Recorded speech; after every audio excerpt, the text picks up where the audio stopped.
Conversations with the Mind podcast, where we explore consciousness through conversations with interesting people. Our mission is to engage the collective mind piece by piece to bring greater clarity of mind to our listeners locally and across the planet, and to contribute to broaden the shared experiential knowledge and wisdom of existence. All right, here we go. What's up, YouTube? All right, folks, welcome back to Conversations with the Mind. I'm your host, as always, Shane Lemaster. Today we're here with very, very special guest and good friend, Adam Williamson, for episode 57. How are you, sir? I'm doing good, thank you. Can you hear everything okay? You're perfect. Awesome.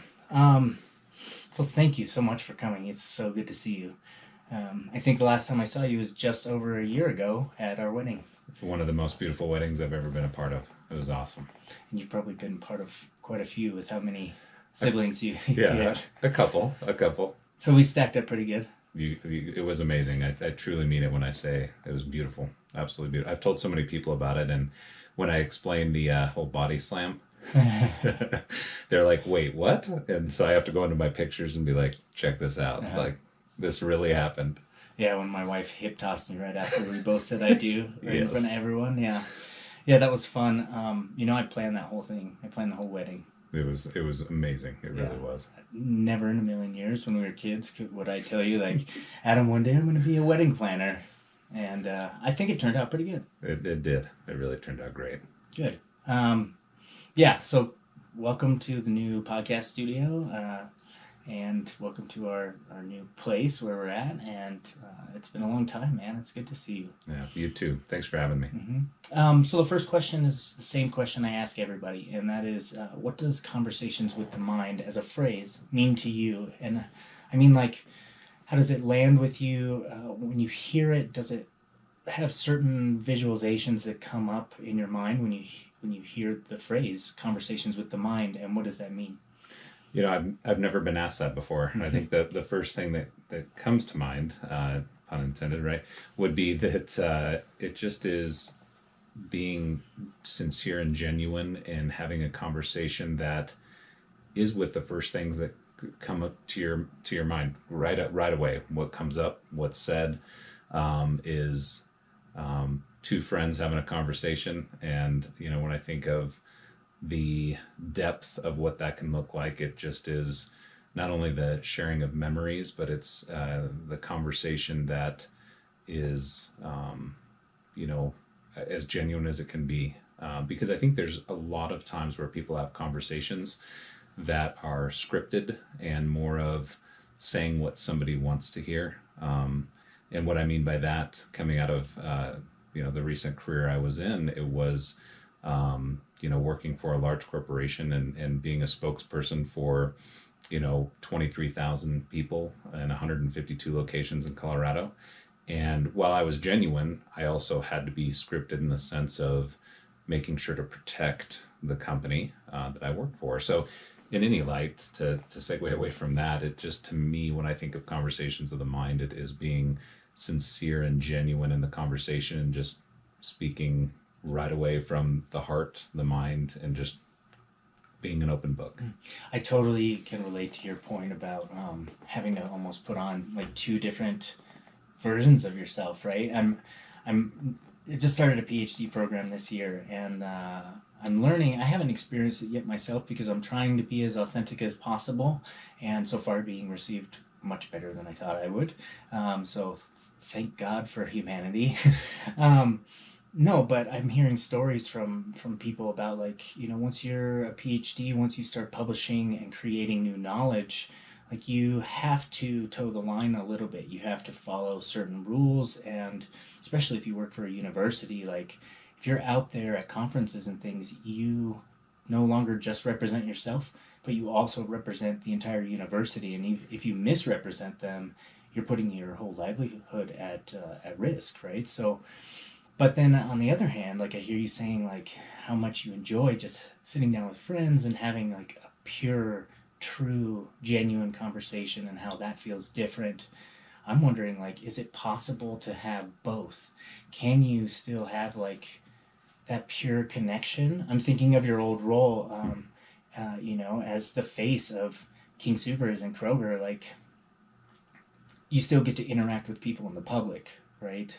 So can you still be that genuine Adam that I know, that's funny and hilarious and off the cuff sometimes, and also protect the boundaries of the work?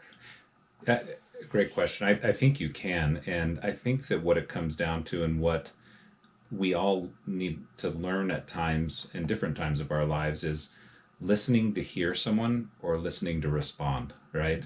And I think there's a lot of times where you'll have a conversation with someone who is disingenuous, and it may not be to you personally, but it may be just because they have an agenda of some sort, good or bad. And with that agenda, they're poking to get the information for that specific, in whether it be a news story or whatever it may be. But they're almost nodding to your conversation, but they're just waiting to ask the next question, just to get the information, to get the hot topic, whatever it may be. So I think yes. It's like you can feel that from them, can't you? Yeah. Oh, absolutely. Like, oh, this person has an agenda. There's definitely certain people that I've talked to, and I think we've all been there, where we've had someone that maybe either we know them well or we don't, but you can feel that the that they're saying is just like, let's move on and go to the next, rather than I really want to genuinely listen to you and hear what you're saying and respond to what it is you're saying, rather than just okay, next. So I think that there can be a balance to that. It just comes down to knowing yourself well enough to control those elements. And what I mean by that, I guess, is it's easy to get backed into a corner at times with different things in life. And some people have that fight or flight mentality. So if it is that fight side, maybe you react and you're not listening, you're just trying to get out of the situation. So I think it's situational, but I think when you talk about, I've always done my best to surround myself with people like you and your family, like the folks I've grown up with, that make me a better person because they share those same qualities and characteristics.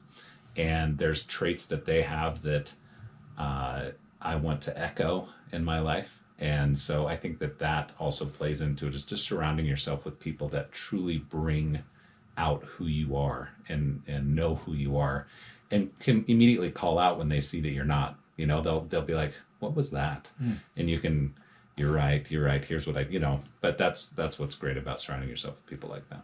So yeah, and I agree with you. I think you in particular, I mean, that's why you were part of my groom's party, is because of the impact that you've had on my life, because of how we genuinely care about how each other's doing. So that's one instance of this, right? Of being authentic. But here's something that I struggle with for sure.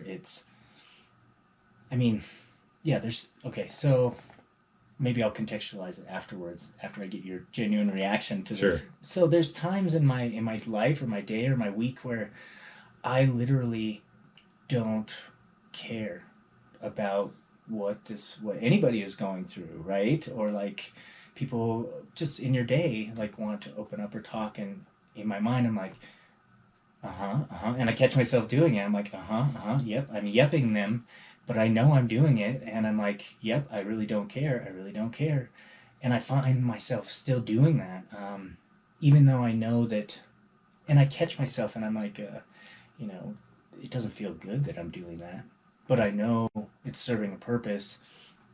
And for me, like, maybe it's because I listen to people for a living as a therapist, and I hear the worst of people's stories every day. Maybe I reach a point of burnout where I'm just like, I just need to shut off my ability to care for other people so that I can focus a little bit on myself, because I know I care about myself and I gotta take care of that too. So how do you do that in those situations, or do you even do that? I don't know if I feel like that's normal, that Yeah. happens to everybody, right? And I think that it's disingenuous to be like, oh, I have never been there. That's never happened. I always listen 100%, right? Whether it be, I think that there's times where, I'm viewed as a person who's positive, smiling. The minute I don't smile, somebody's like, is everything okay? Right? Like that's how my life has been. And, but at times, there's times where that smile, there's layers below that smile, right? And I think that we've all had that where we put on a facade to deal with things in life on our own terms. But to your point, I don't know how well any of us can help others if we ourselves are going through something. And it could be something temporary, right? It could be a small thing from the weekend that happened that was, frustrating, with a loved one, with a friend, with whomever it may be, that's on your mind and you haven't addressed it and moved forward.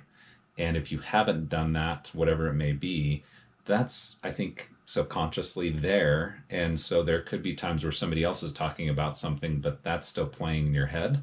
So until you've unraveled that and Resolved it almost. yeah, You can't move on until you've addressed it. exactly. I think that is at varying levels something that happens to everyone and is normal 100%. And some people have a lot of that, whether it be just from a weekend thing or a lifetime of things. And others, maybe they're able to deal with it quickly and resolve it. And the stronger you are in that space, the easier it is to help and listen to others.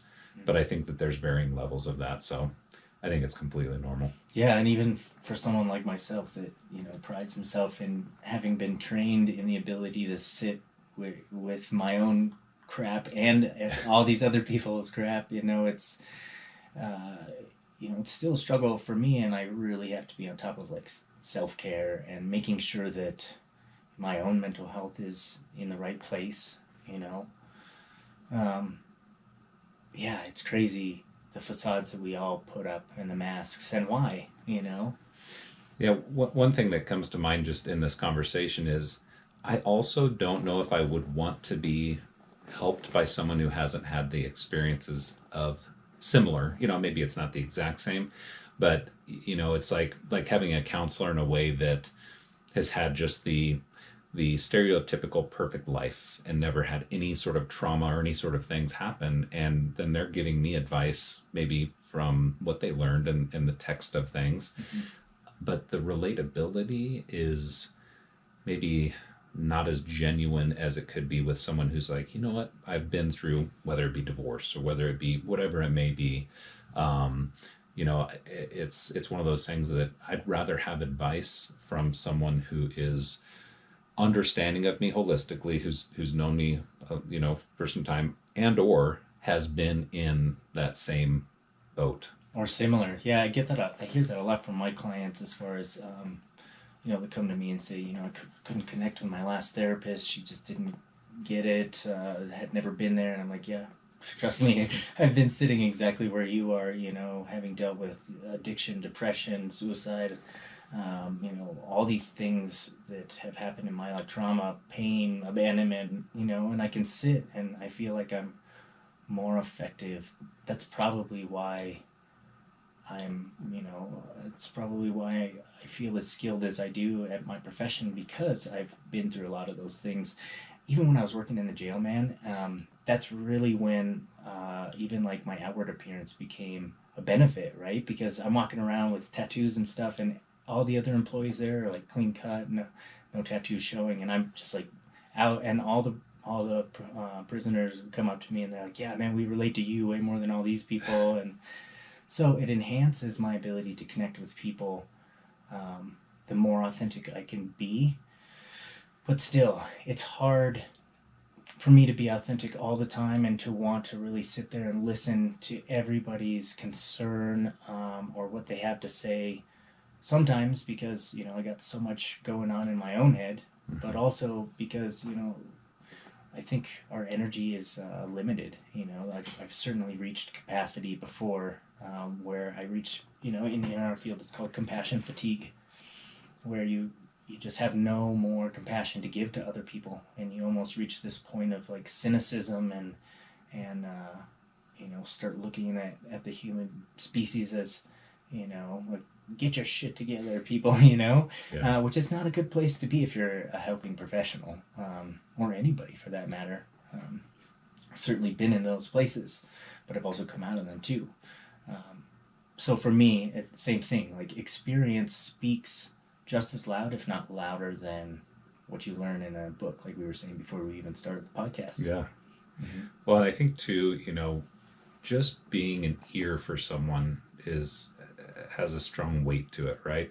There's times where maybe just being comfortable sharing something with a loved one, because it's such a state of vulnerability that you avoid that level of vulnerability. It's scary to be vulnerable. Yeah, it It is. feels like you have a raw wound. Yeah, and sometimes with someone that is outside of the window looking in, it's easier to get that perspective, because I think we've all experienced too where, if you tell a loved one right now, like, my boss is horrible, whose side are they going to take every time, right? They're not going to be like, well, I see what your boss is saying. They're going to be like, you're right, the boss is right. They're going to tell you those things. So I think that outside perspective, and even if it's just an ear that is, something else is playing in the back of their mind, getting it out and just letting it go through just voicing it is sometimes a therapy in itself, right? I mean, I think that you probably experience that more than anybody, with folks just sharing, here it is, here's what's going on, and just saying it out loud can be Absolutely. just a huge form of help. Yeah, I mean, I see it every day, in my clients, for sure. It's cathartic. But I still have to say, like, on a personal level, like, I struggle with it, I struggle with leaving my emotions on my sleeve for everyone to see. I struggle with coming home frustrated and not being able to tell my wife why I'm frustrated, leaving her in the dark, which is not fair to anybody. And, it causes rifts in other relationships where that frustration doesn't even belong, So even though I see its transformative power and I still work on it, it's still something it's a work in progress, And Yeah. it's something I personally struggle with, being vulnerable in general. I don't know if you've seen different from me in my past. You've known me since since I was in 6th grade and we started riding the same bus Yeah. to middle school. So you've known me most of my life, and I don't know if I was ever more vulnerable than I am now. And it probably has something to do with the way I was raised and the way I was taught what a man is, and seeing multiple stepfathers go through my household, and being raised and taught mostly by my mother and a female influence and things. So I don't know. What do you think? Have I ever been more vulnerable? Well, I think that vulnerability definitely has varying layers to it, from when we're young to when as adults. I think it still is just as strong of an emotion, but we have more of a defense as we get older, because we know how to defend some of the vulnerabilities we have, in my opinion. When you're younger, whether it be getting bullied or whether it be whatever it may be, I think that those vulnerabilities it's like an onion almost. It's like there's layers to it. When I think of you and, when we were together, it was almost like I saw you as this kid who liked to have those outward hair colors, right? Every I was color like, look at that color. Is that pink or purple or what's going on, right? Yeah. So I was almost like, there must be a level of confidence to have that, right? But at the same time, is that just a sign? I saw you also as quiet. You were kind of reserved. You spoke more of when somebody was talking with you, in my experiences, rather than just being the one to go out and talk and be outward.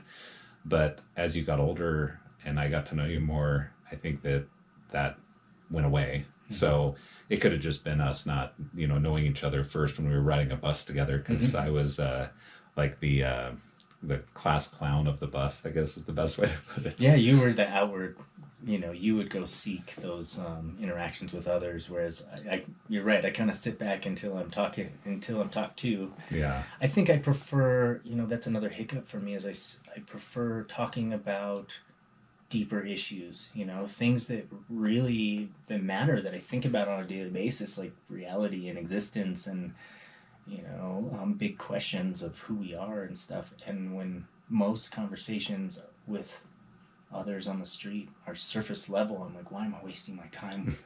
And then I get into the get on with it. Yeah, your day was like this, the weather was like this, work is like that, Yeah. What about where you go after you die?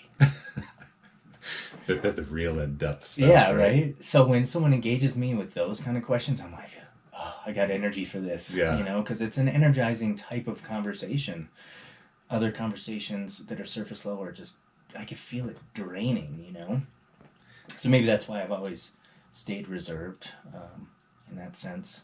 Well, one thing I've been envious of with you that has been something I've always tried to work on is the whole methodology of 2 ears and 1 mouth, right? I think that you've always had that strong suit of listening and then responding rather than responding then listening. Because I think that's another side of things too, is being that person who, when I was younger, I kind of was hiding some facts about my own life and trying to live vicariously through everyone else. And so I kind of had that class clown, trying to be funny, trying to it's weird because I didn't want the attention to be on me, but then I also didn't mind the attention. I don't know. As long as you could control the attention. Exactly. Because as long as you could control it, it wouldn't be bad attention. Yeah.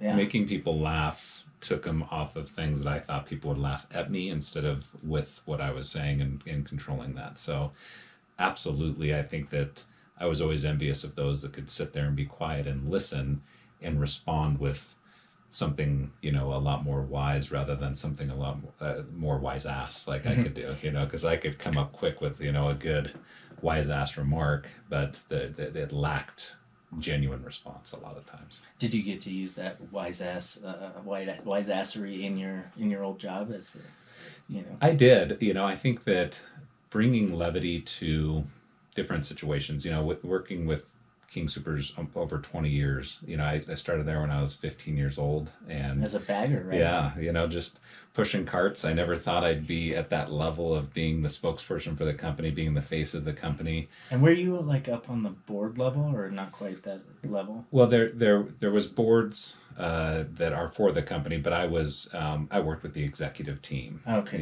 So I don't know anything about corporate structure, man. Okay. But working with the corporate level team and having levity, because there's a lot of serious things that come up, whether it be a shooting at a store or in a parking lot, and not that you would bring any sarcasm to that, but you would also treat it as if you were that person that was personally affected by it. But then there was other things that came up that they want to know, why are you putting out Halloween stuff and it's 6 months before Halloween, that I could definitely bring some. I've always wondered that too. the Christmas stuff is already out, man. Yeah. Well, that has to be purchased like a year in advance anyway to get a lot of it from overseas. Right. So, but I would always bring, jokes to those types of things, bring levity to that. So I think it's important just in general to laugh, even on serious things, as long as it's not at the expense of someone else. I feel that it's okay to laugh. For me, it's a huge therapy that laughter is. Okay, what about this? What about if someone of a different race cracks a racist joke about their own race? Are you okay to laugh at that? Oh my gosh. Right? Just throwing the big stuff out. I think that it's knowing your audience too, right? Totally. If it's somebody that I don't know at all and I'm in a room full of folks that I'm not comfortable with, I'll do my best to probably hold back. Sure. Just because That's a good plan. Yeah. Because I think that there's a lot that's fragile to that, whether it be now or even in the past. So it just depends. If it was a group of my friends that I knew, and I have a diverse group of friends, a multicultural group of friends, that's okay in that group. But if I'm outside of that setting, I'm not going to do it until. That makes total sense. Yeah. If you cracked a gay joke in my presence, I would laugh my ass off. And I would feel totally justified and okay doing that. But if you cracked a gay joke and we were in a gay club and I didn't know anybody around me, I would be like, ooh, is this okay to laugh at? Well, I've always said that I'm not gay, my boyfriend is. Yeah. So, that's just bringing levity to the situation, because there's a lot of times growing up with not being out, that we really went into that. That was a weird It's a good segue. segue. I'm getting good at this, Adam. I didn't come out really till I was 25, but there were plenty of my close friends that kind of knew, that there was, I had those tendencies, whether it be how, I was flirtatious or whatever it may be. There was definitely folks in my life that knew something, but I didn't admit it, and I tried hiding that fact because I think we all just want to feel normal and a part of what quote unquote normal is, and not so much to be to where you're doing things that are really just disingenuine, but it's more of, I just want to feel like everyone else feels, if that's the definition of normal. Yeah, and I've addressed this idea of normal before on the podcast, and when my clients come to me and they say, I just want to be normal, I just want to go back to feeling normal, I say, yeah, but let's challenge that a little bit. Like, what's so good about normal? Like, why wouldn't you want to be unique and be proud that you're unique? Why wouldn't you want to be, normal to me means average. Sure. But when you bring in the aspect of feeling, this brings a whole new layer to that, right? So what does it feel like to feel normal? Well, that means that you don't feel stigmatized. You don't feel, you feel like you can talk to anybody. You feel supported. You feel, all these things that normal should feel like. So when you bring that whole other layer of feeling, I've totally just changed my perception on how I classify what normal is. Yeah. So I certainly don't want to be normal. Look at me. Everything about me, I strive to be not normal. That's true. I think that it's such a broad stroke, the word normal. To your point, not saying it as the word normal, but saying that you feel like you're a part of something bigger than yourself, instead of isolated to feel pushed into a corner, I guess, is more along the lines of what I was in my head defining as normal is. I just didn't want to feel in a corner by myself. Being unique, I think, is very important. And yeah, while that uniqueness isn't normal, defined as normal, it also socially, especially when you're younger, seems less accepted, right? And in my experience, I don't know if that's a broad stroke for everybody, but when you look back at those kids in school that were unique and stood out in a different way, not just from hair color, but different things, right? They were more outcast than the ones that were objectified as what normal was. Right, then. the ones that fit the mold. Yeah. The jocks and the cheerleaders, and that's how it was in our time anyway. Absolutely.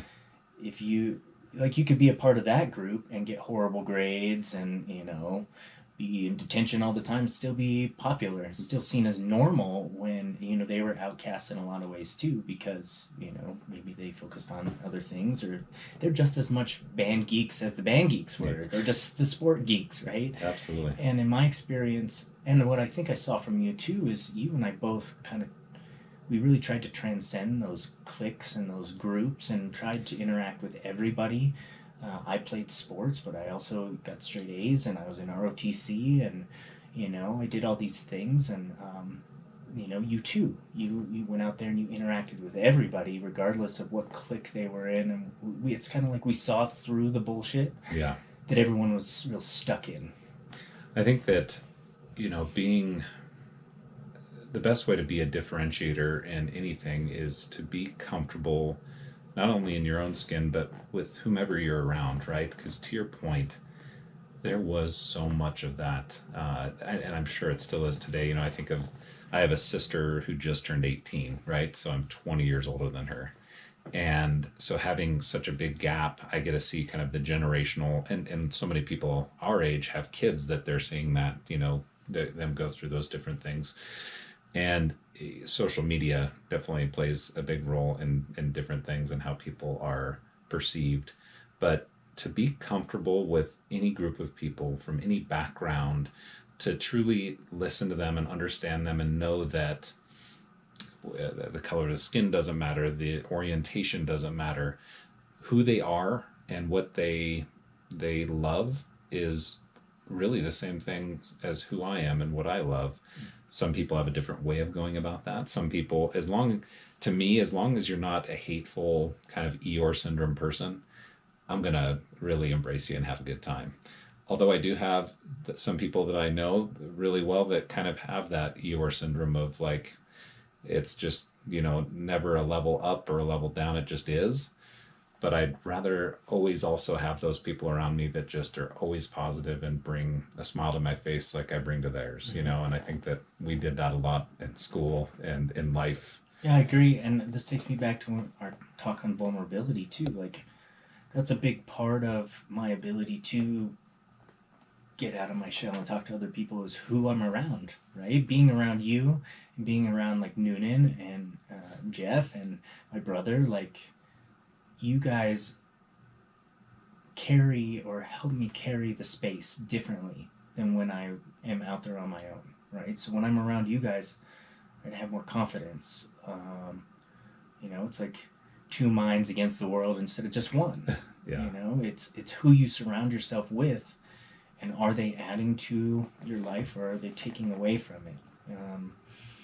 And I don't know how you transitioned out of your old job. I've always wondered. I knew a year ago, you were still there, and it seemed like you were really happy, and maybe you were hiding it or something from others. But I mean, what happened? Was it on good terms, bad terms? What was going on? So, leaving King Soopers for all those years, it was definitely not on bad terms. It kind of came down to seeing other possibilities and really reflecting on what those could look like. So my brother has his own real estate photography company, and he and I have talked several times about it. He went to school for it. He's a professional at it. He does awesome. And I have a passion for business and marketing and all of those things. And I think that in the corporate world, there's so much structure to things that having the freedom and framework to be unique, to get outside of what's the norm, to get outside the rules, and the policies. They're ridiculous. Yeah, it's not. You just can't really. I mean, you can make suggestions, you can ask questions. There's nothing wrong with that. But I just got to a place where I looked at different possibilities. I had a leader, a boss who was a mentor to me, or is a mentor still to this day, even though I'm not working with the company. But I respect the heck out of her, and she respected me, and we both utilized each other as mentors. There was things that she would follow up with on my leadership styles and work on her own, and there was things I would utilize with her because she was a subject matter expert in the field that I got into with being a spokesperson for a company. So it really just came down to talking with my family and my brother having this opportunity that I thought, what if I did this? What if I kind of got away from what's so normal to me? I found in life personally, getting out of your comfort zone is the best way to be successful. And I started getting comfortable with what I was doing. And it seems like every 2 years, even with Kings, I would get into something else. And I did that because I wanted to challenge myself in different ways. And so having this opportunity, I thought, it's going to be a dent to the paycheck. Yeah, that's incredible to have that choice in front of you and to take that leap. Yeah. Going from, and you were leading a really comfortable life, being a bachelor on that kind of salary was nice, right? Yeah. I think too, I realized I got to a point in a relationship that I was in where I looked at having things as being more important than anything else. Somehow I got into the here's what I drive, and here's what, I've always been, me, I've always been obsessed with You've cars. always liked cars. That's okay. But it was just silly things that, whether it be the clothes that I had, whether it be the houses we were looking at, that kind of took over me more than it should have. And close friends started kind of questioning and calling it out, which helped. And it was like, you know what if I just took the equation of money off the table and could do anything and do something different? And that's where this opportunity came up. And I was like, to work with my brother, who's the best friend of mine, and to do something like, this that sounds interesting. I've never used a camera other than my iPhone. And why not try it out? And so I have, and it's been since June. And we're growing. There's the challenges of having a small business, but it's rewarding in a totally different way. And I'm learning more about myself than I have in a long time, just because it's so different than what I've done for my whole life, pretty much. So it was on good terms. I gave like a 6-week notice. But I'm thankful to be doing something different. But I would say that I still love King Supers. I love the opportunities they've afforded me, and the things I've been able to do, the experiences of living all over the country and traveling all over the country with them have been great. But I'm ready for this next chapter. I have to tell you, like, before you came in today, I've been thinking about the podcast. I'm like, man, I really want to ask him about the King Supers thing. And I have to be honest, I was really hoping you were going to be like, screw corporations, like they're taking over, like all these things were going on.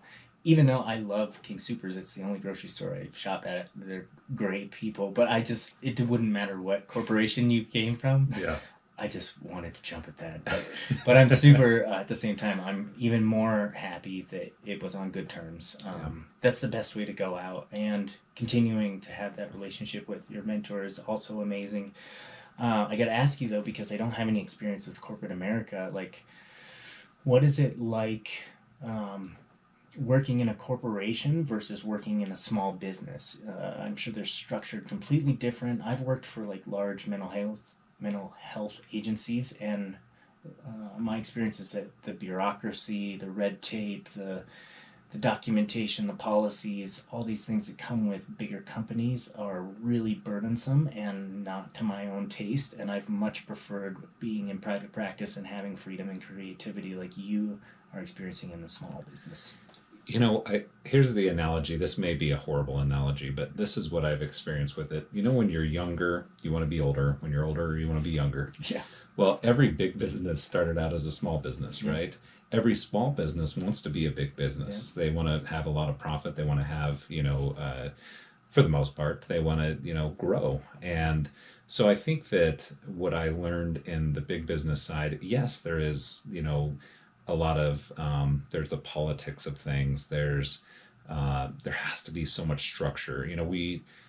King Soopers Kroger is one of the largest grocers in the nation. And so when you have the volume that they have to have structure to where if something's wrong, they know where to fix that, or if something goes right, they know how to duplicate it. So in small business, it's just a fragment of what that looks like. And it's, the red tape is, to me, there should still be some good structure and solidarity to how you go about the business, just as you do with a big business. But I wouldn't say that there's a stigma out there, I think, of, you're just a big business who doesn't care about corporate people. America. Yeah. The 99% versus the 1%. Yeah. Right? And understandably, I mean, I felt that as well. But when I really look at what it comes down to is, King Super started with an idea, and it started with a passion for something. And shame on us if we don't constantly reflect on that. But I would tell you that at King Supers, and what my experience was, we constantly were striving to find that root element as being, making people feel like people and not just another number. Making, it's not just about the bottom line with them. And that's what you felt from the inside. Truly, it was. Like, hey, these people aren't just here giving themselves multi-million-dollar bonuses, but they're here helping people, maybe earning those bonuses? Well, I think what helped underline my passion for the company was, and I'm still passionate about it, was we have a mission, or I say we because I still have, I've been a part 20 of it. years, man. Yeah. They have a mission called Zero Hunger, Zero Waste. And it really is focused on how we solve absurdities of 40% of food waste, and how we resolve getting rid of plastic bags, and paper isn't what the solve is, so what do you do, and the creativity behind working with subject matter experts in the field of, we worked with World Wildlife Fund, we worked with all these great organizations, and trying to figure out how to solve food waste at the granular level. And I got really passionate, and still am, about that with the company. And I got front page articles on things with the Post and with Greeley Tribune and things like that, because I was like, hey, come to a store, let me show you how we have composting at almost all of our stores and what that looks like. Things like that really I don't got even me think excited. people even know about that. I didn't know you guys had composting, and you should totally talk to my wife when we eat dinner later, because we get on one about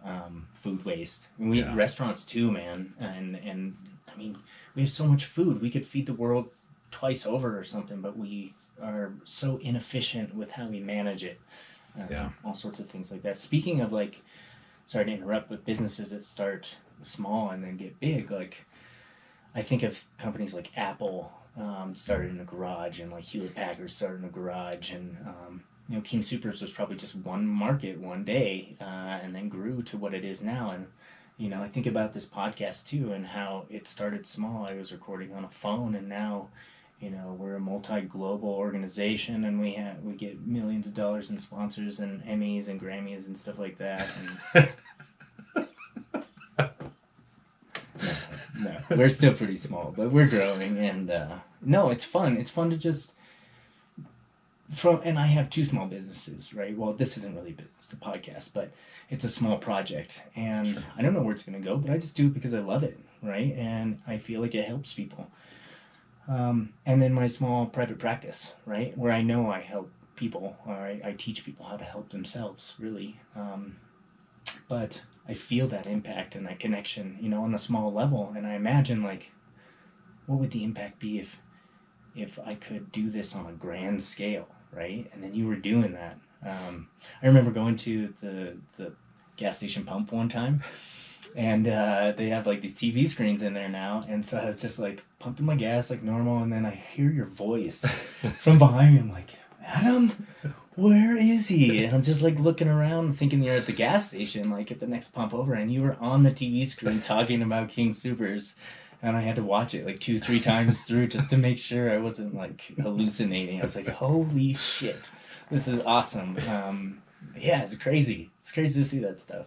Yeah, I look back on it, and I wouldn't trade it for the world. It's something that still will always hold a special place in my heart. And I think that I just feel bad for those employees. That I had a couple employees that went on a trip up skiing, and then there's my voice. They're trying to get away from Adam, and there's my voice playing over the ski lift for a commercial, and they're we just want to get away from work, But it's something that I was humbled by it. I still am, and it was a great experience. What's it like working with your brother now? It's awesome. My brother is he's so good and passionate about what he does, and it's weird being the oldest, right? So being the oldest of 7. I've always grew up with the notion of lead by example, whatever I do that they're going to do. So I have to make sure that I try to be a good role model, right? And so now having my brother, who's 14 months younger than me, be my boss, he's pretty darn good at separating the work and brother stuff, just as far as, like, he'll tell me when my photos I've edited don't look good. He'll say, well, you need to fix this.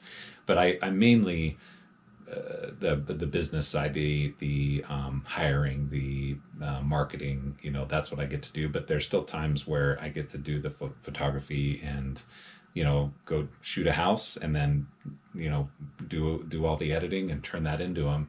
And it's been interesting.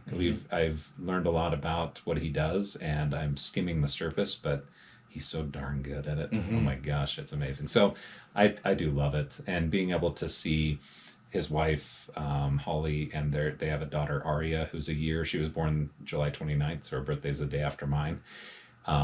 I get to see her a lot more now, and that's been like probably the best part of it because she's so darn cute. And so one of my most proud things in life is being an uncle. So I absolutely love it. Since I can't have kids of my own the traditional way, I get to be super uncle. So I love that. Yeah, I love being an uncle too, and I hope to be a father of many someday. And you'll be Uncle Adam to all those little jujitsu hoodlums running around. I want to choke you out all day. Yeah. And you'll have a gi to do that, right? Did you hold on to that? Oh, heck yeah, nice. I have it. Good. Yeah, from the wedding. Yeah. God, I forgot what I was going to say about that. So, yeah, working with your brother, because my brother is a professional photographer too, and an awesome photographer. Everyone go check him out, Vince LeMaster Photography. He's on Facebook. For all your wedding needs and student needs and action sports. Anything and with horses. Yeah, he's super awesome photographer. But, I imagine, like, what would it be like if I went and spent a weekend working for my brother? Could I even handle my younger brother telling me, like, to do things, And I think I could, and I think I'm mature enough too. But Callie actually did work for him for a couple days over a weekend, and she's like, man, he runs a tight ship. Like, he does his business really well. And she was just kind of like did your job, like she was the face of the company, so she'd stand out there and like wave and be like, hey guys, come on in and look at your photos, and you guys look so good, you should totally buy this one. She is so good at that. So that's awesome. I've never worked with my brother in any capacity, so I don't know what that would be like to play that dual role. Yeah, I had two opportunities. So Aaron worked for Kings for a while, and so I got to mentor him there. So I had that flipped role, and then now working for him, I think it'd be one thing if I was a subject matter expert in his field, then I may be more like, well, let me show you this, but I have no idea. So he's teaching me things that I have no idea about. So it's like having my own Yoda, that he just is so darn good at everything with photography, everything with videography, that I just am a sponge right now. But he respects things, and he'll say it like it is, but I get to come back and say, well, maybe if you coach this way with one of our employees, and he takes. So you can help him on like the relational side. Yeah, absolutely. Oh, nice. I'm left-handed, I'm right-brained, I'm not artistic, but I have more of a different mindset than he does, where he definitely has the artistic side with photography. So we complement each other because we are, even though we're so close in age, we're still pretty polar opposite in how we, Aaron, I mean, we're brothers, but we're unique in our own paths. Those are totally different. Yeah. Good. Yeah. I guess it look totally different too. Yeah. Yeah. So it's good though. I enjoy it. Yeah. That's awesome, man. I'm really happy for you, and I'm glad that you're enjoying the transition. So before we take a commercial break, I wanted to ask you, just off the top of your head, what is your favorite memory of us when we were young? And feel free to be as explicit as I put an explicit sticker thing on this podcast. Oh, do you hear that? Yeah, well, my dog. Oh, is that what that was? Yeah, Ty. He's Ty and Tank are my co-hosts, and for some reason they always manage to make an appearance on the podcast. I used to film it at my old place, and they would always wander into the frame and just chill. So they got like to be vocal. Yeah, they got their piece. Yeah, there he goes. That's awesome. The first thing that comes to mind, honestly, is going over to your guys' house, and hanging out, watching South Park, just laughing about whatever inappropriate thing we did on the bus, right? Because we, and I say we, I mean, I instigated a lot on that bus, but we would just be clowns, I mean, we would do the dumbest things and just have fun with it, whether it be Zoo Boy Oh, or that's our bus driver. yeah, or Woody, our Yeah. other bus driver, He right? was awesome. Woody was awesome. Zoo Boy, not so We would much. fuck with him so bad. Try to. Oh, he And the times when we wouldn't fuck with him, he'd bust us on shit that we didn't even do. well, we did so much. It was like the boy who cried wolf, Totally. right? You know, I mean, somebody.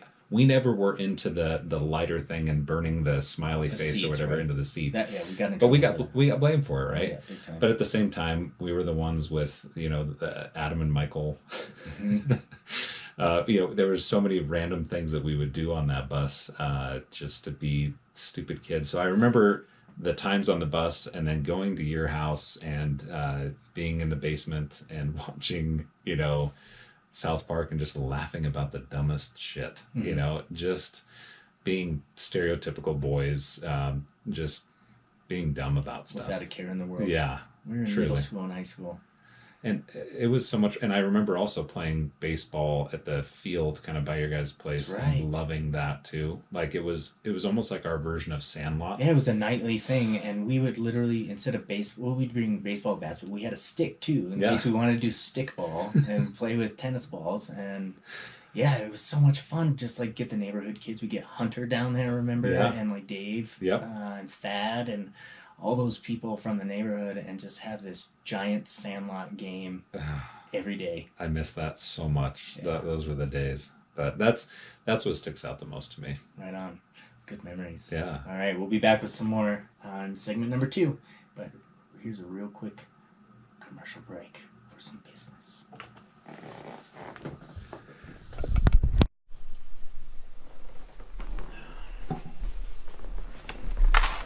All right, we're back. Take 2. All right, folks, we're back with Adam Williamson for segment number 2 of Conversations with the Mind. And during the break, you had brought up a particular memory that you wanted to talk about. So, yeah, as I started reflecting more and getting back to childhood, right? It's sometimes easy to just get away from childhood and think of being an adult, but I do remember going camping with you and your brother, and there was a bunch of people up there. I remember my friend Stephanie was up there. We partook in a lot of drinking. I think there may have been some other things that people were partaking in, but I remember... Was this up at Crystal Mountain? Yes, it was. Yeah, I was on mushrooms and alcohol that night. I passed out. I didn't know what I could say. No, that's fine.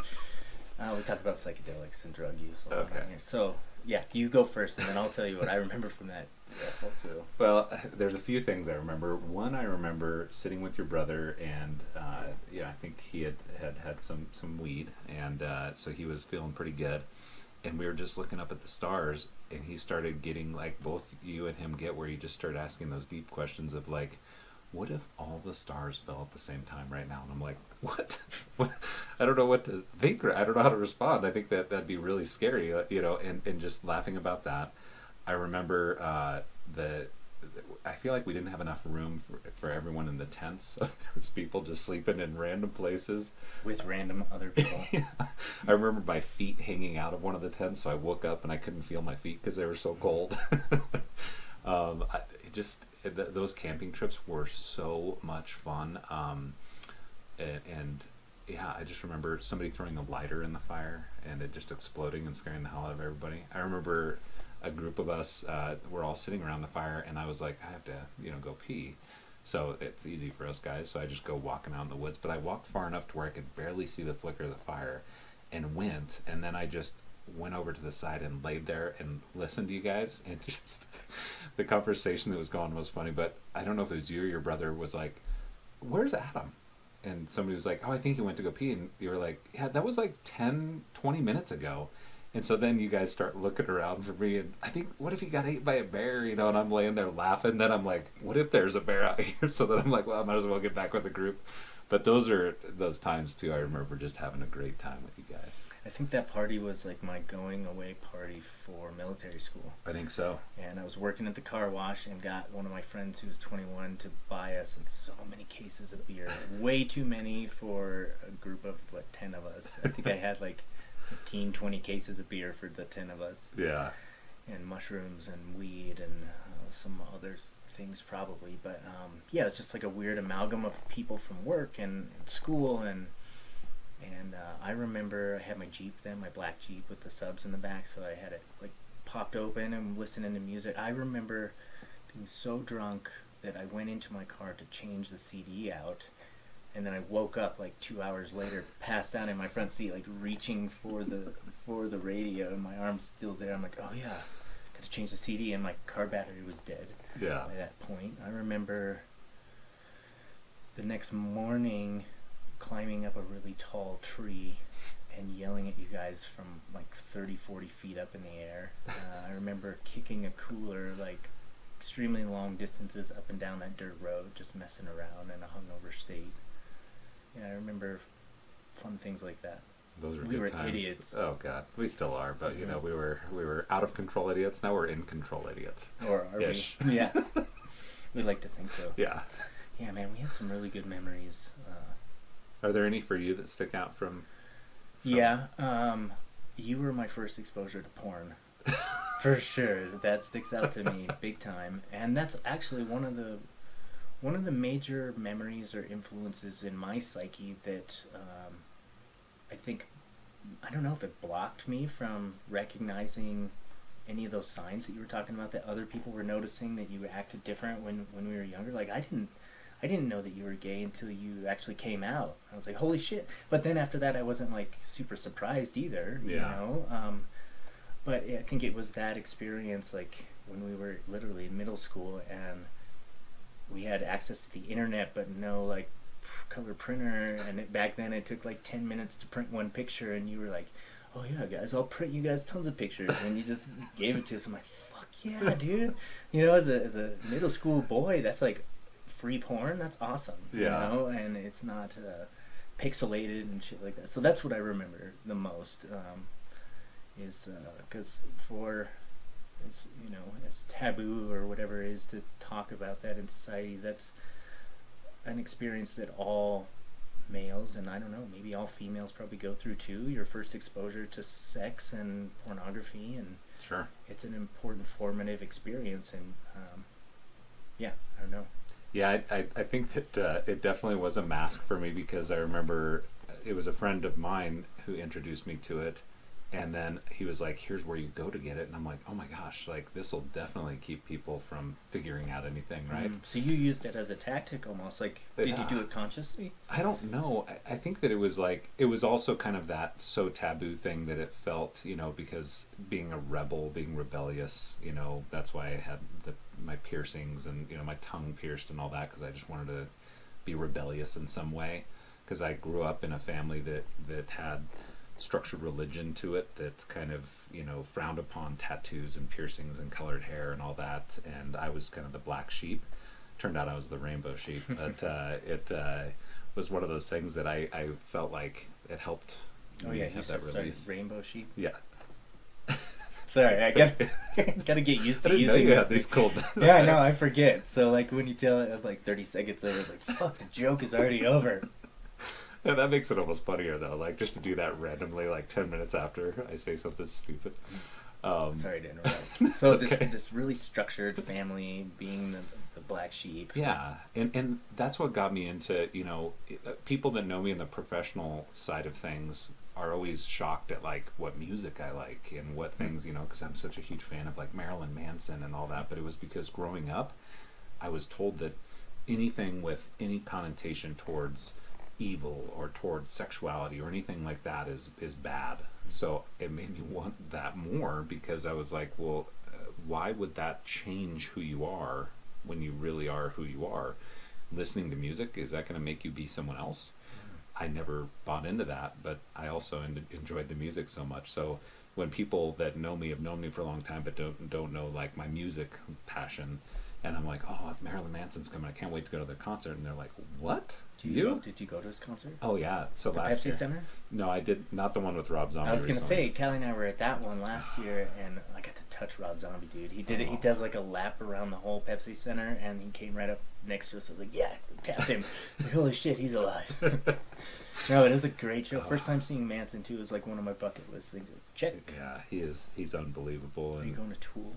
Oh, I want to so bad. Go on the first night. If you go, we'll meet up. Noonan's going with me. He's Okay. driving in from Oklahoma, and we're gonna go. Yeah, it's gonna be awesome. When are they going to be here? I think it's like October 15th. Okay. But they had a second show added because the first show sold Sold out. out. But people were selling their tickets all over. You can find one for sure Okay. if you want to go. That would be fun. Yeah. So I mean, just growing up with that, I think it's one of those things that influenced me to be, I don't know, more rebellious because of that. You know. Mm-hmm. So you kind of look at growing up too. Did you ever know anybody that was like a pastor's daughter or son? Yeah. They always seem to be the worst. Yeah, right. They weren't a part of my friend group, but yeah, I knew some that Yeah. were like that for sure. So that's kind of, I mean, that's more extreme, but that's kind of what I had was, you know, kind of more of the structured side of things that led to me wanting to experience things outside of that. So, But did that structure also like feed into and help perpetuate you living this lie? absolutely, you know, the biggest, because I'm so close with my parents. Yeah, you've always, they're Yeah. wonderful people. They're unbelievable, and I felt like, especially with my dad, that I would be a disappointment to him if I came out. That he would just be like, his first thought, and you always being closeted and all of that. It's one of those things that it's a horrible place to be in because you do live a lie, and living a lie is probably the worst thing you can live. Right? I mean, it just. Because then you start to question your own existence. Yeah. Like, what am I? Yeah. If I can't be myself. And you perpetuate the lies by just adding to them, right? When people would be like, hey, how come you didn't sleep with this person or do this with all these girls I was dating, right? Sure. No, you always had a girlfriend. Yeah. I would be like, well, I'm saving myself for marriage, because of my religious family. And they'd be like, oh, okay. But that was my lie. It wasn't true, but it was what I said to cover up being who I was. And it wasn't until I was 25 that I felt like it's now or never, like, say it, right? Because I had a point in my life where I was in a dark place, and suicide seemed like, when I heard the word that it was selfish, I looked at it more along the lines of, I wanted to do it to not be an embarrassment to those that I love. I didn't want my brothers and sisters to be like, embarrassed that they have their older brother who's the one that leads by example, who's gay. It's almost like a self-sacrifice. Yeah. Like, I'm going to remove this burden from everyone's plate. That's how I truly felt at that time. Yeah. And just like anything, it's just educating yourself to get away from that space. But that's where I was, and that was a hard place to be because, no one wants to be there. And once I finally did come out, though, I'm very, very fortunate to have the parents and the family and the friends that I do, because 99.9% of them were like, okay, who cares? You're still Adam. You're still, I think my dad was like, wait a minute, what about, I was dating somebody, I had been engaged to a girl, and he was like, I just have to think about this differently. So what I love about my dad is he just kind of did his own research on it. He looked at it on the side of Christianity because, he's still very into the church and all of that, which is awesome for him. I mean, I'm happy for him with that. But he did research on it to understand it more, and it meant a lot to me that he did that. And then my mom was just like, oh, honey, I've known. And I'm like, oh, thanks, Mom, really? You could have said something, but... Yeah, why didn't you tell me, Mom? Yeah, thanks a lot. But, all of my friends, all of you guys have just been, like, it's just, I'm still me, and that's all I want. I am one that truly doesn't want anything else out of being gay other than just being Adam, being who I am, being able to get married, being able to have kids someday somehow, whatever. Like, that's what I want, and that's all I want out of what society is. I don't want, I believe in the human right of things, not so much the gay rights of things, just the human element. I just want to be a human. You just want basic freedoms. Yeah, that's all I want. Of being a human. Yeah. So I've had a couple, let me adjust this real quick. I've had a couple clients that have come to me individually, and they've been gay, and I have felt in session like I've been able to connect well with them, not because I don't have any personal experience with that, but because I have because I'm open to understanding. Yeah. You know, anything from the oppression that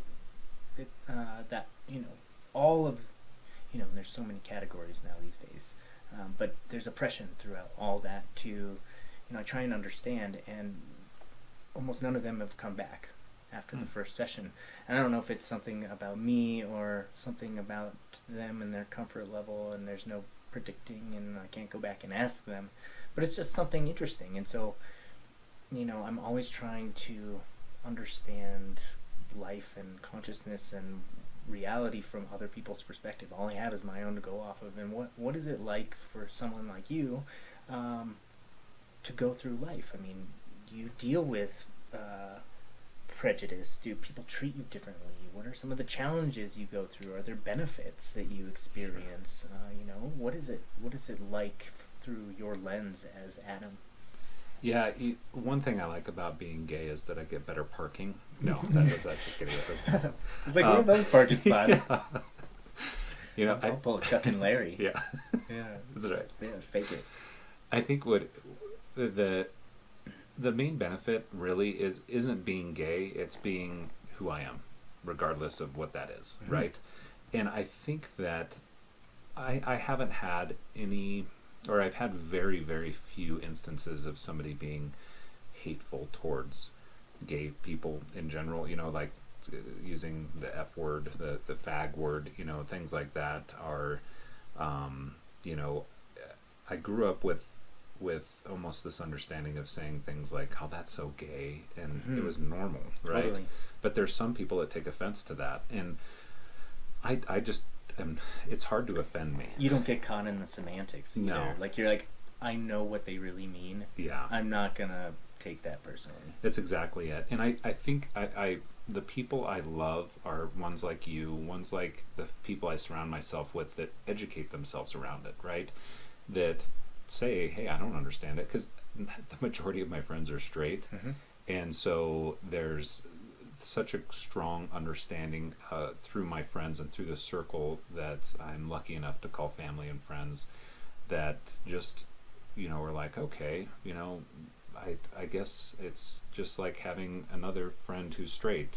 There's not a difference. It's not defining of who I am. It just is, I choose to love the same sex as opposed to the opposite sex. And when I say choose, I truly do believe I was born this way, but in the sense of that's what I love and who I love, and that's why. But it's a choice for you to be authentic or Yeah. to continue to date women and live Sure. a lie. That's the choice part, right? Absolutely. And some people feel forced into one choice or the other. Like, I can't come out because of whatever structures around me is going to come collapsing down. Or, I can totally come out and live as free as I want. Yeah.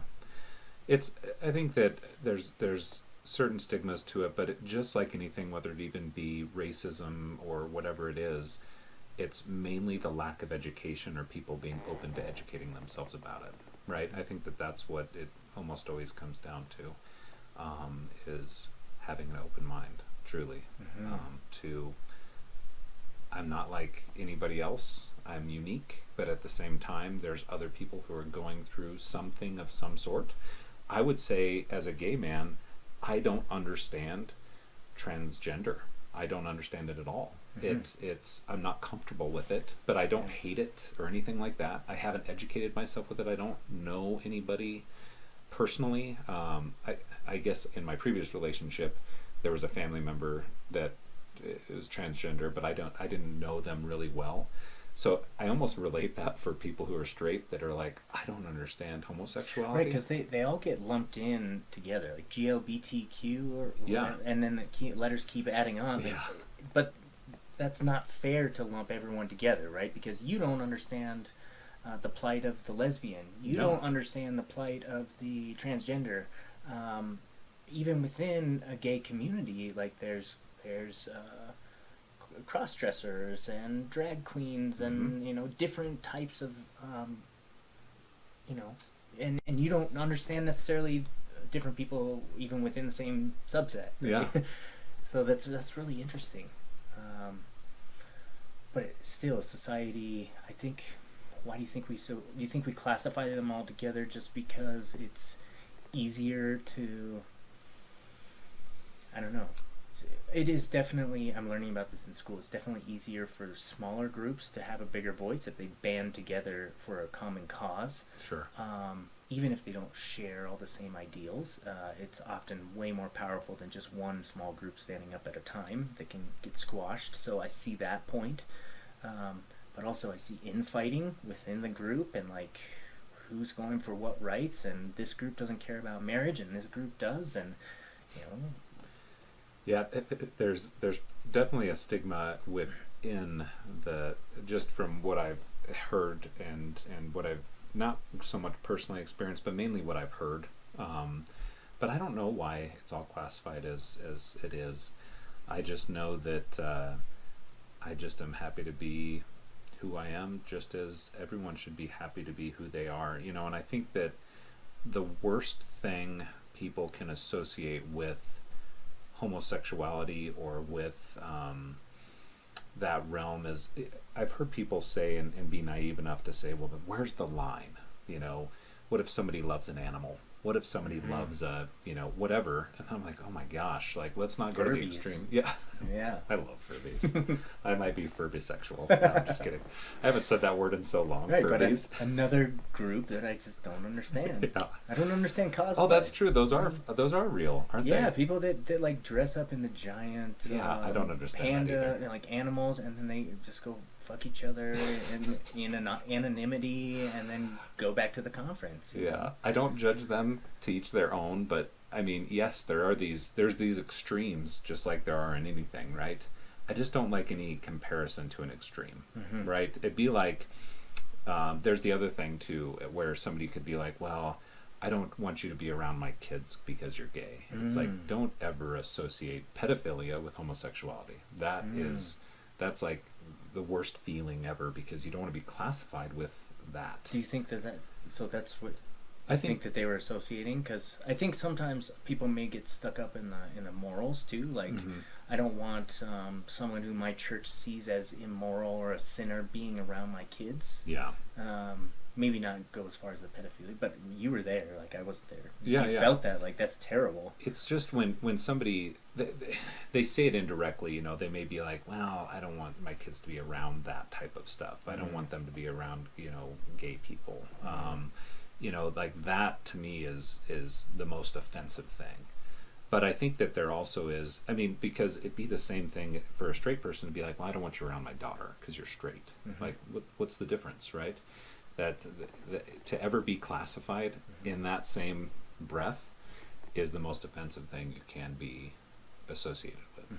So I think that those stigmatisms, those things that are said are the worst part of being classified as homosexual. To me, it's weird to even say, even though it's been 13 years now that I've been out, to just be like, hi, I'm Adam, I'm gay. I never say that, right? Right. Because no one ever's like, hi, I'm Shane, I'm straight. Like, it just, you don't say that. I say it all the time. Yeah, I mean, No, you I'm do. just Yeah, other than you.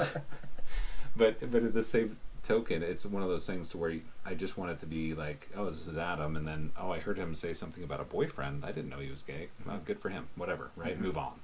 It shouldn't be like... It's just another thing. Yeah. Yeah, you don't want it to be the focus of your identity. Yeah. But I also do want people out there that are struggling to know that there is resources, to know that if they ever wanted to reach out to me, please do. I'm happy to help you navigate through that. In your mind makes things much worse than they really are typically. I know that there's some extreme cases out there, but for the most part, when I thought, my best friend Jared's gonna, never want to talk to me again, and he said the best thing to me when I came out to him. I said, if I had one wish, it would be to be straight. And he goes, fuck you, don't ever say that again. And I was like, okay. He goes, you are who you are, and that's what I love. And I'm like, okay. And that was, we had several years of friendship of me being straight, and I felt like I'd lied to him for that time.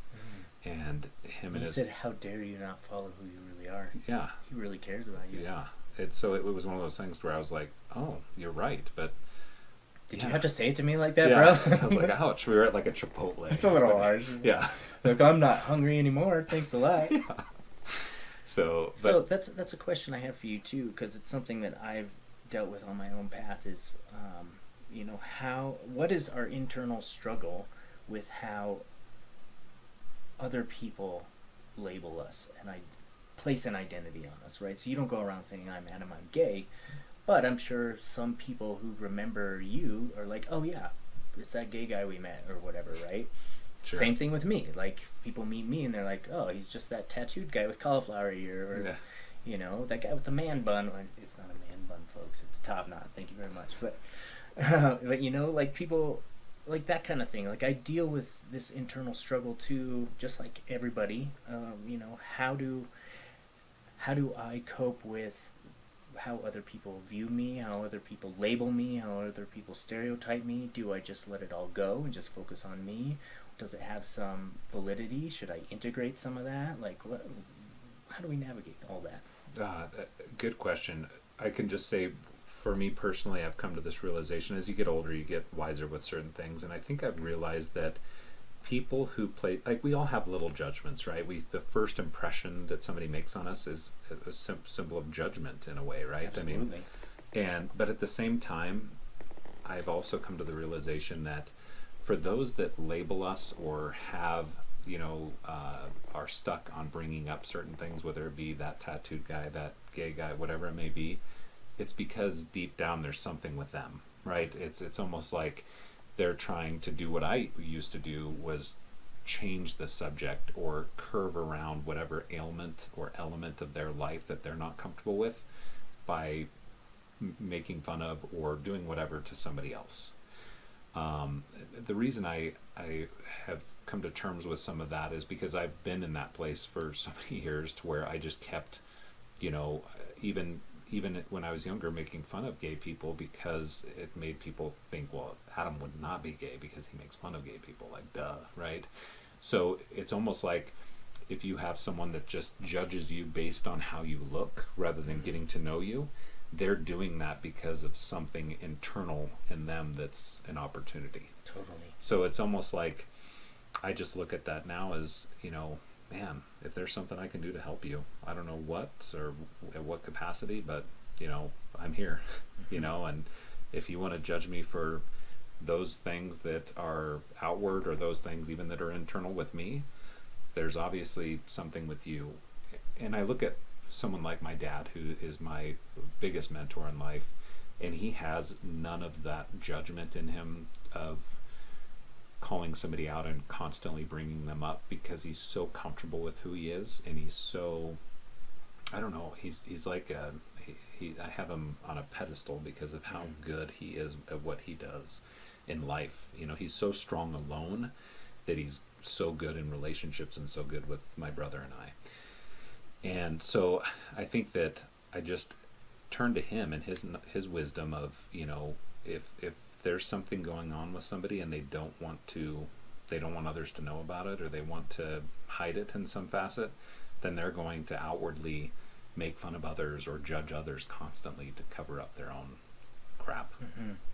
And you talk about too, like, sometimes we wear defense mechanisms on our sleeves, and I've thought about that very intentionally, with literally tattoo sleeves. When I first got them, they were like, they were a cool thing, right? I was 18, 19, and I'm getting tattooed sleeves, but I started to notice that people treat me differently, right? Because of my outward appearance. I'd be stigmatized randomly for no reason, and you don't know me, right? Yeah. Be looked down on, turned down for jobs, things like this. And it was almost like, and I've talked about this before in the podcast, it's almost like I forced an oppression upon myself willingly by doing this to my body and making myself an outcast in a way. And also, so that way I had some control over being an outcast, right? Mm-hmm. Otherwise, society says I'm an outcast, and then I feel like shit, right? But if I outcast myself, then fuck all you guys, because I'm in control of that, right? Yeah. And so I took it to the extreme, and you saw me, my downward fall at the end of high school too, like really getting into drugs and things, and that was how I was choosing to control my reality and choose to control how people viewed me. This is what I'm going to do, and I'm going to do it very outwardly. So I've also come to realize that yes, I've sort of ostracized myself in a lot of ways, and I've also found value in ways to connect with the way that I look. But I often use it as like a filtering mechanism too. Like, if you are not even willing enough to come up and talk to me and ask me a couple questions about who I really am, and you're just totally turned off and shut down based on the way I look or the way I have a beard or my appearance, then you're not worth my time. Yeah. And so it's almost like a time saving mechanism, and that's beneficial in some ways, but also who am I missing out on talking to because of it, but I got to choose how I would ostracize myself, right? It's a different scenario, Yeah. but I'm trying to connect in some way to your experience. Well, I think that there's so much similarity in whether you just removing the label of what it is, right? I think what it is, if you just peel back all of the layers and say, we all have these different elements that make us uncomfortable or that we worry about, and it could be anything from a birthmark to a sexual preference. I mean, there's so many elements, between that. The random analogies with those two items, but whatever it is, there's something that we all have that we don't either want to bring attention to, or if we do bring attention to it, it takes a while for us to get comfortable with it. And I think it's once we get to that level of being comfortable with it and just knowing this is me, I am who I am, and it's either accepted or it's not, but it's not my job to constantly try to convince others to accept it. It's it just as much as it is my job to educate myself, to ask questions if I am scared of it or if I am uncomfortable with it and I choose to surround myself with it, right? Then it's my role to then take that on and say, I need to learn more about tattoos and what these mean. Like, what do these symbols mean to you and who you are? What does it mean to have the knot instead of the man bun, right?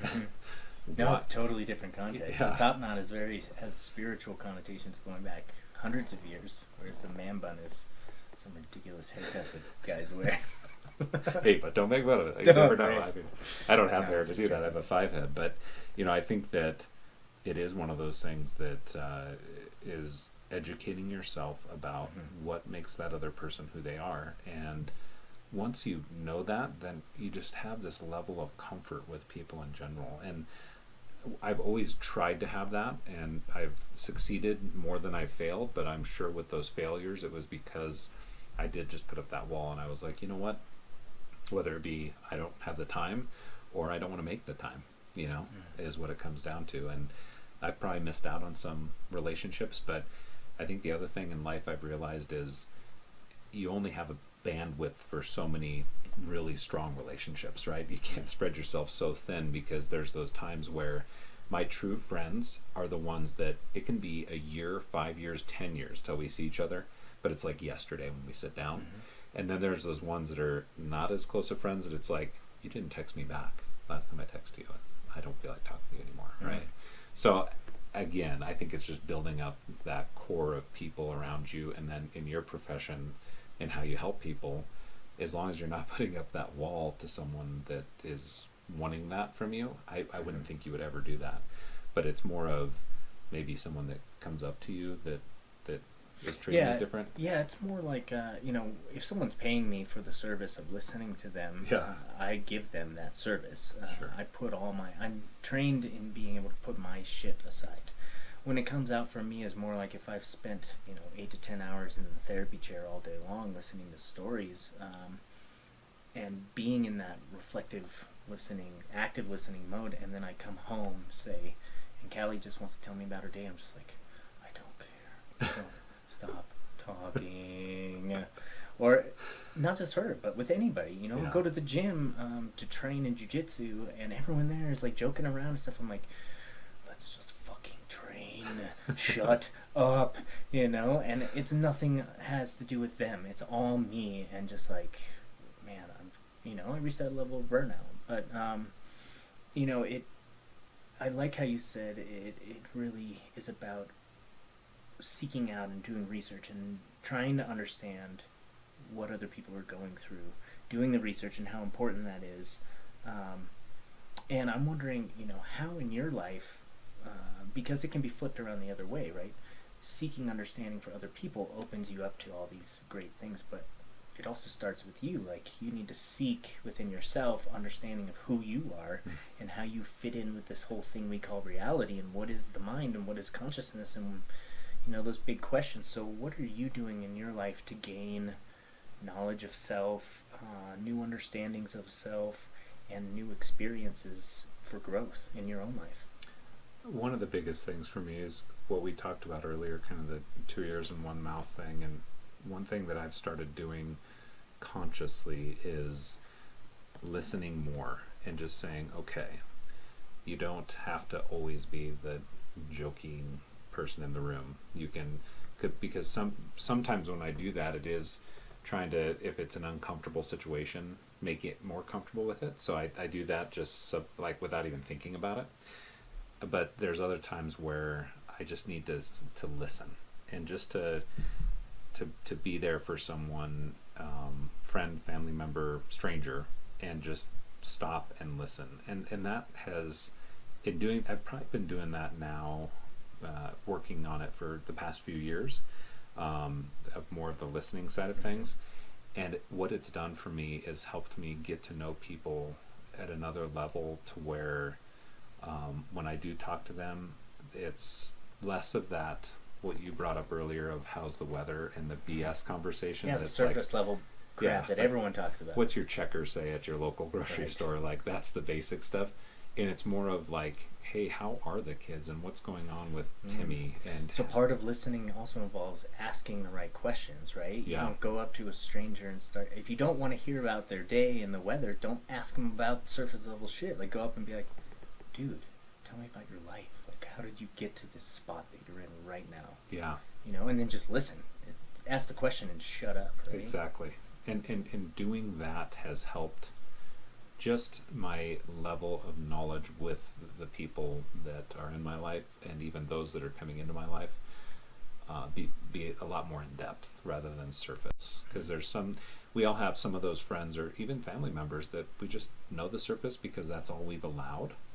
But if you truly ask the questions and get to know and listen after you ask, then for me personally, that's what's been more helpful, with just strengthening the bond or making a bond in the first place. So your answer to my question is very similar to what I feel like I'm trying to do with this podcast. Is like, ask the right questions, sit down and listen, and really try and put yourself in their experience for a little bit, just to know that our own perception is only one little perception out of billions, Yeah. and it really puts our own problems into perspective too. Like, we all have our problems, we all have shit going on. Yeah. We're all human. So that's an amazing way to gain knowledge, is because there's always other people. Yeah. You could just go sit next to someone at the bus stop and be like, I wonder what it's like to be this person right now. Yeah. It brings me to one of the most powerful commercials I saw out there. Just visualizations of it was, I think it was like a Chick-fil-A commercial, right? Too bad they're not, paying for some of this or whatever, but in the sense of, they had, people with like a bubble above their head, and they came in and ordered, and one just had a family member pass away, and the other one was beat up by an ex, and everyone's fighting a battle that we know nothing about, unless we we're in a place where it's appropriate to get to know that about them, and to try and help them through that in whatever facet we can, right? Or recommend someone who can. Or just to hear about the battle. Yeah. Some people don't require our assistance, but just need someone to tell the story to. Absolutely. And I think that truly is, when you think of the definition of happiness and being happy for others and helping people through things, it is being a person that listens more than they talk. And that's been my personal, something I'm working on and working through is how do I listen more than I talk. It seems like a total opposite philosophy in marketing to what's currently being taught, Yeah. right? And Yeah. I'm not in marketing school, but I assume that they are like, sell, sell, sell, tell them what they want, help with, I know that big corporations use propaganda and mind control type techniques in their, they hire psychologists to come in to put in subliminal type messages and other things like that, suggestive messaging, to get people hypnotized with, they're already getting the flicker rates from the TVs and all that stuff happens, but it doesn't have to happen the way it's happening. Yeah. There are good uses to that kind of stuff too, but in marketing, it seems like what you're in right now, like if you truly understand your client and understand the plight that they're going through and you can offer them something that makes their life better, that's really the most effective marketing possible. It's not telling people what they want and then shoving it down their throats like it's the common model, right? Yeah. But it's like ground level, and that's what I love about the small business is you really get that like hands-on feel. You're dealing with the customers face to face. Absolutely. Nothing can replace that. It is. It's one of those things to where going back to the grassroots of what made whatever company you work for successful. It wasn't just telling people what they wanted to hear. It was giving them what they wanted or needed. And, it's easy to get away from that. There was a leader and a mentor who used to be an executive for Kroger who said it best. He goes, we truly will win when we chase the customer, not the competitor. And there's so many businesses out there that are constantly like, well, what's my competition doing? How do I get better than them? But they're forgetting the customer or the client or the whatever the title is. And it's easy to get caught up in that. And I think in marketing, it's easy to say, this company does so well with executing X, Y, and Z. We need to get better at that. Instead of saying, what is it our customer really wants and needs, and how do we fill that void with our services, whatever those services may be? How do we differentiate ourselves in this marketplace? But the reality of things is so skewed now. That's a whole nother conversation, right? Of just everyone has an opinion, and there's so much opinion put out there on whether it be, let's say, Facebook, that people choose what they want to believe and make a whole stance on somebody else's opinion that went viral, that may have no validity whatsoever. And I think there's too much of that out there too now. And I'm not saying I haven't fallen victim to it in different facets, but I think that's a whole nother scope of things, right? Yeah, and that's another thing I'm really learning a lot about and enjoying learning a lot about in my PhD program is there's the longest time in academia there's been the production of scientists and the production of practitioners, right? So there's like two lines of training. One, people produce the research, the other people implement the research. And what we're finding is that that model doesn't work because they're disconnected, right? The people, the practitioners they know what the needs on the ground are. They know what the clients really need.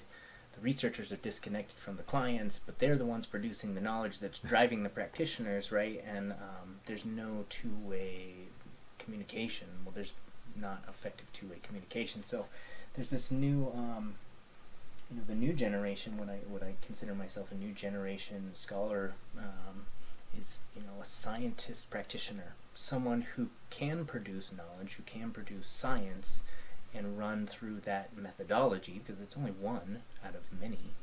I use lots of different methodologies, but how do we take the research and then translate it more effectively into practice? So same thing with marketing. Like, how do you take market research and translate it into actual services and communication on the ground, and what people actually need, and how do you get that information back up to the people who are creating the marketing and vice versa, so then it's not one group controlling other people's opinions and drives and thoughts of what they need and what they want, but instead it's driven by the consumer need. And I think certain apps and things are trying to do this with like like even Facebook, like whatever you like it's going to show you more of that, right? Yeah. King Supers, whatever I buy at King Supers, I get coupons in the mail that are specific to the things that I buy repeatedly. So in a way, there are systems in place where they're trying to hit this, let's talk to the people on the ground, see what they need. But there's still, a bit of a disconnect, and I think if we can all try and embrace that both can exist simultaneously rather than having to be one or the other, I think we'll be in a better spot. I agree. So where do you see yourself in 10 years? I mean, you just started this whole new chapter of your life. Yeah. And you're coming up on 40. Where do you see yourself as you edge towards 50? I hope to see myself in the same place of being comfortable with who I am, but still learning, knowing that even learning about oneself never ends, right? I mean, you always hear people say, it's always good to learn things about whatever, educate yourself, podcasts, read books, things like that. I agree 100%. It's also good to just continue to learn about yourself. And so I hope that in 10 years from now, am even more comfortable in my own skin and to a level to where I can continue to, be that mentor and that guide for friends and family, and being an uncle and a cousin and a brother and all of that.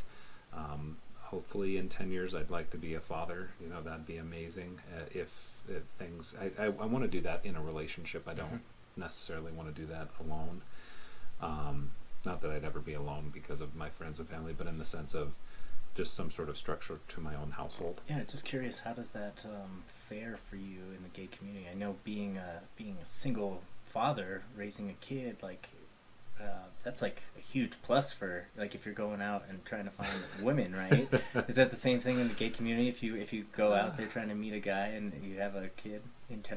I think it's a mixed bag. It could be good or bad for you. I mean, just in the sense of even in the straight world, right? There's some people that say, "Do you have baggage?" Right? Sure. So it's kind of that same thing.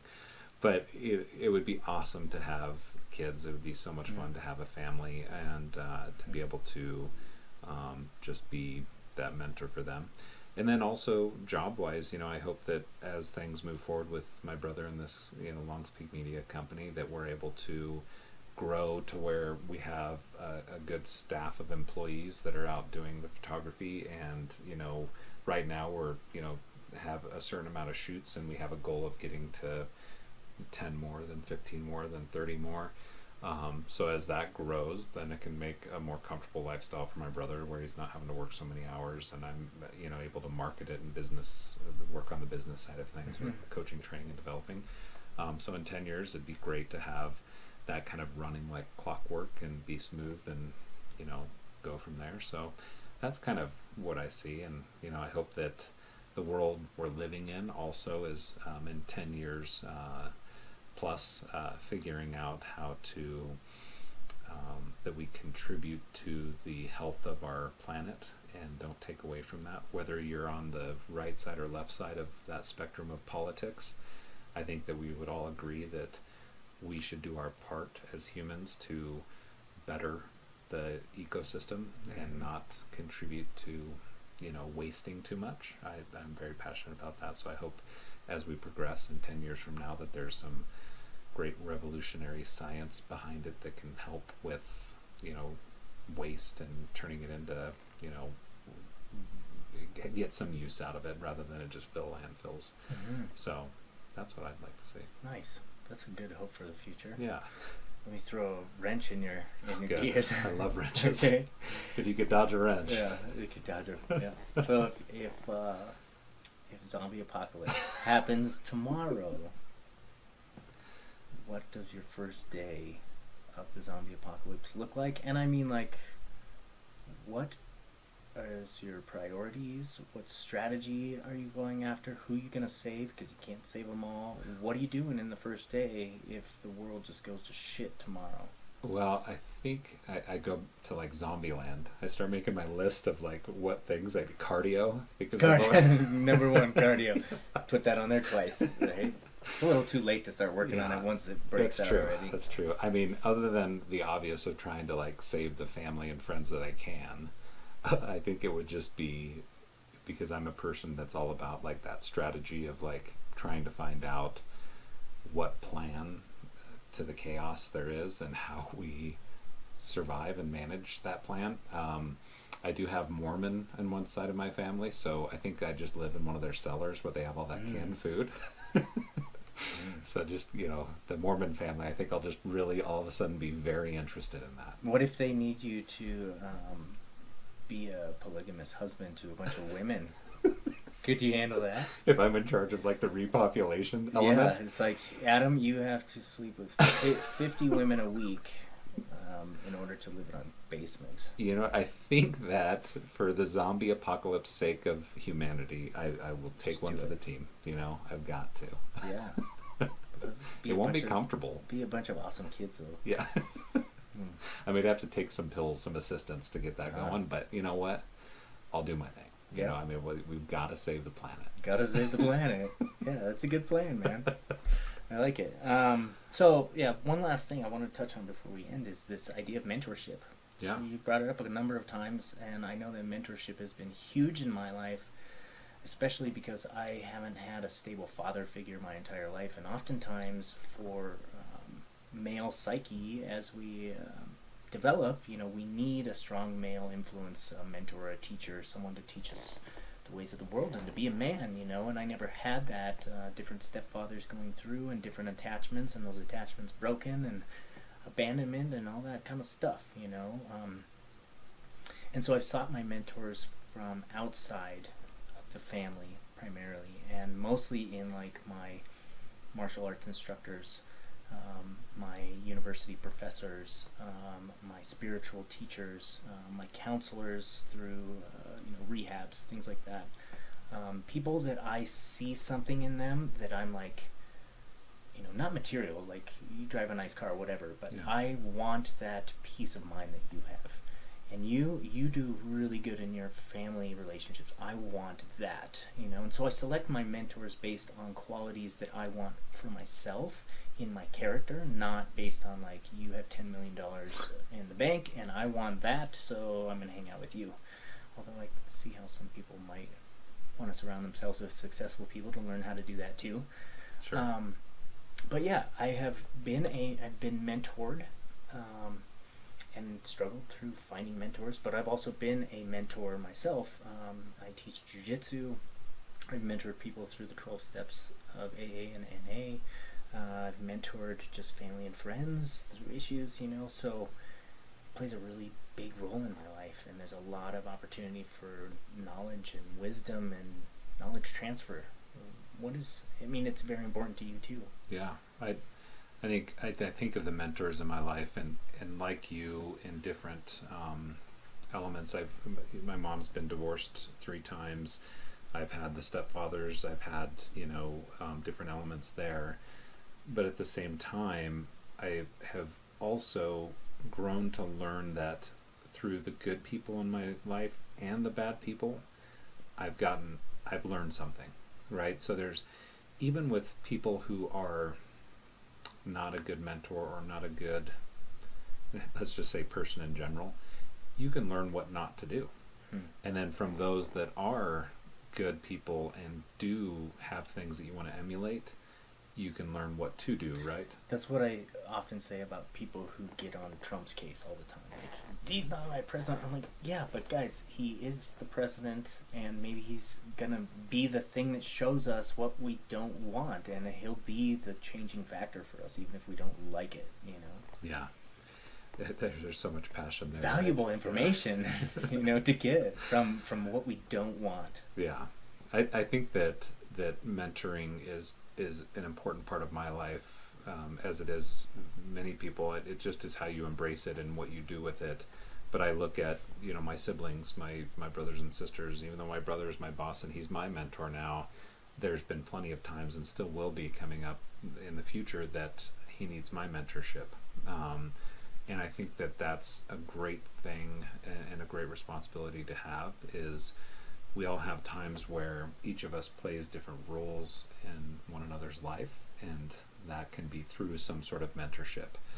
And I have loved all of my mentors growing up. good and bad. You know, even those in my life that I'm like, man, that person was horrible. But then I reflect and I'm like, you know what? But I now know what not to do when I get upset, and how it made me feel. So I know now that if I do that to someone else, how they're going to feel, because I've experienced that through that person that mentored me in a negative way. So easier said than done, but I think that everyone in my life has played a role of some sort of mentorship, good or bad. Everyone is our teacher. Yeah. And I often say to myself, and Callie actually had this thing made for me for all my jiu-jitsu medals. It was engraved, and it says something like our enemy is our greatest teacher, because it's only through our enemy that we get to face ourselves and see like the parts of ourselves that we need to change and that we need to improve. You know, that's incredible. You know, I hope that other people listening to this, if you don't have a mentor, go out and find one. And start anywhere. You know, anybody can be, you know, even if you start with a bad mentor, start with that, because then you're going to figure out what you don't want. Yeah. Right? But just start somewhere, you know, and we all need somebody like that. Last question for you, and this brings us back to our middle school years. So when you were dating women, did any of them know, do you think? And also, after you came out, did any of them reach out to you and be like, I knew something.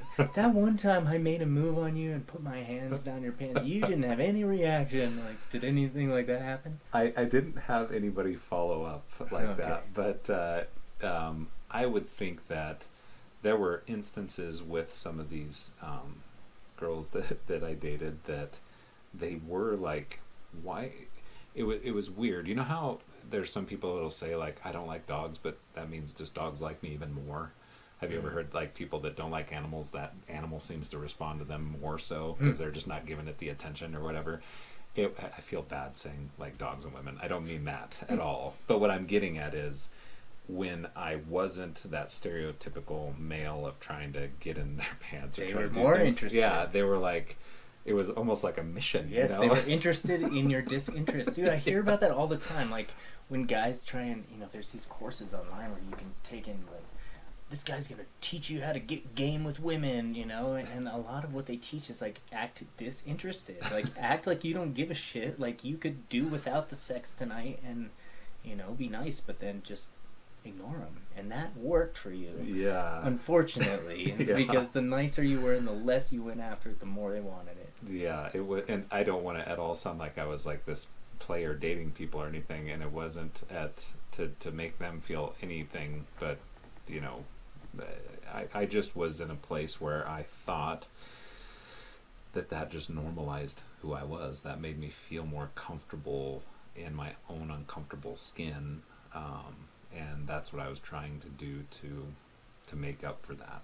But there were plenty of times I haven't had anybody follow up with me. The person that I definitely hurt the most, that hurt me the most, hurting them, was the one that I was engaged to and together with, and thought that, you know what, I'm just going to let this lie be real and just live it and marry her and have a family and just be almost 100% happy, because I felt really happy with her, because I felt like she was my best friend.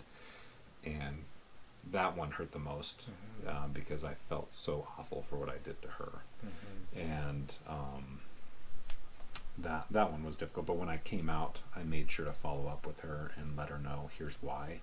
And we kept in contact for maybe a year or two after, and then now she's married and has kids of her own. And I hope that it was, you know, a time in her life that she doesn't regret. But you know, I do feel bad that I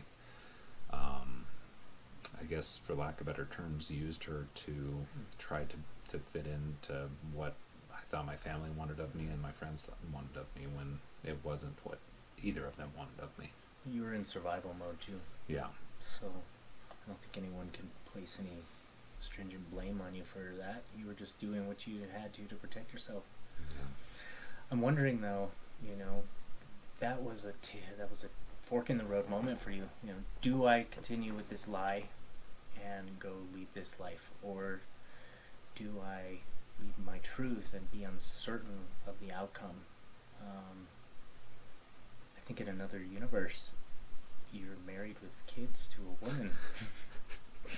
You know, if you believe in multiverse theories and things like that, you know, many realities, you are leading that life. I wonder what Adam is like over there too.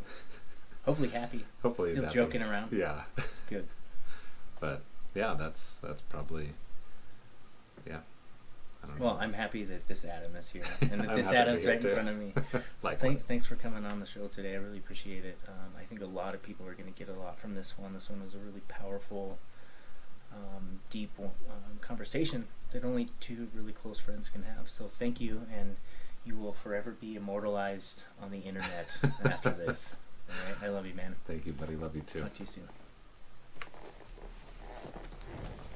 Hi, YouTube.